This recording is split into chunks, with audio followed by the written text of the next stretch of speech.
for us to support these people. And then we started with 19 people on 4th November 2020. Hakandangut Kiwanagi inauguration. Bob Vivek was there. The Vice Chancellor of Nihu was there.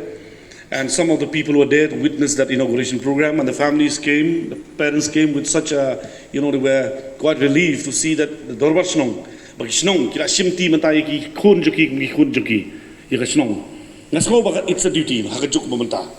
And then Iraqi camp. So as we went on, it was South November, we reached by the month of February, March, we have about 39 people there. We did all the detoxification and all things, but since the camp is a makeshift camp, it's quite porous in the way. There are elements. One room to one bread you drop. Security couldn't nap them.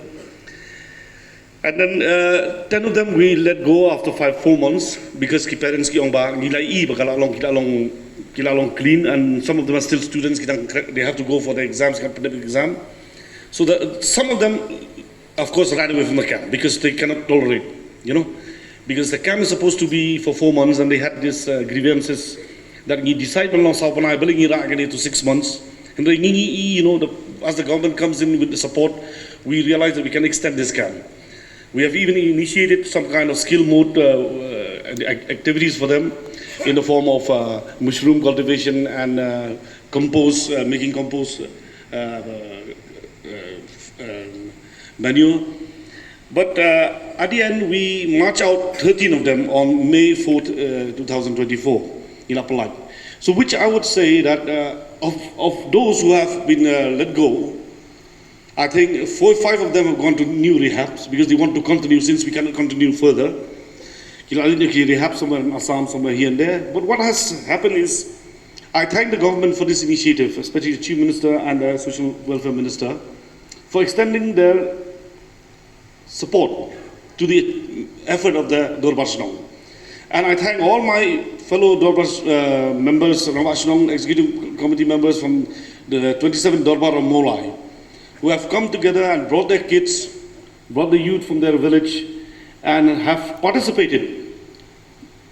If not, they may not have the time to be with us in the camp all the time, but they have at least garnered the people from the village and encouraged the parents to come forward.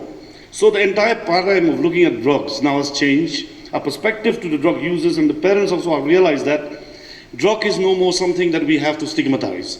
It's something by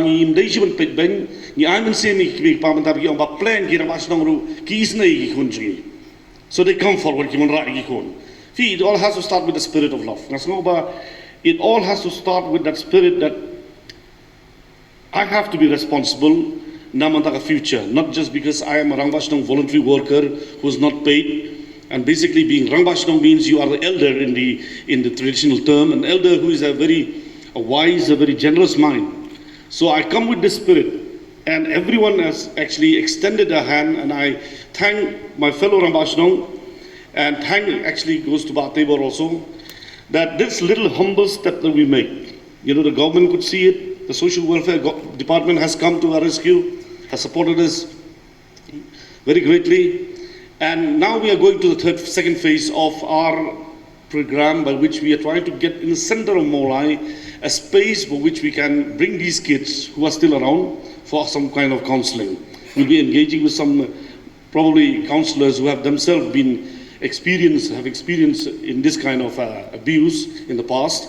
And I hope that we will be starting very soon, because some of the young people whom we have let go from the camp are now in some rehabilitation centers, because it has come to the extent. Let me share a story that on the day that we released them from the camp, one of the women stood up and said that he's my brother, and I cannot take him back home because my husband will leave me if I bring back my brother, and we have no parents, and he's the only sibling I have and the only relative I have.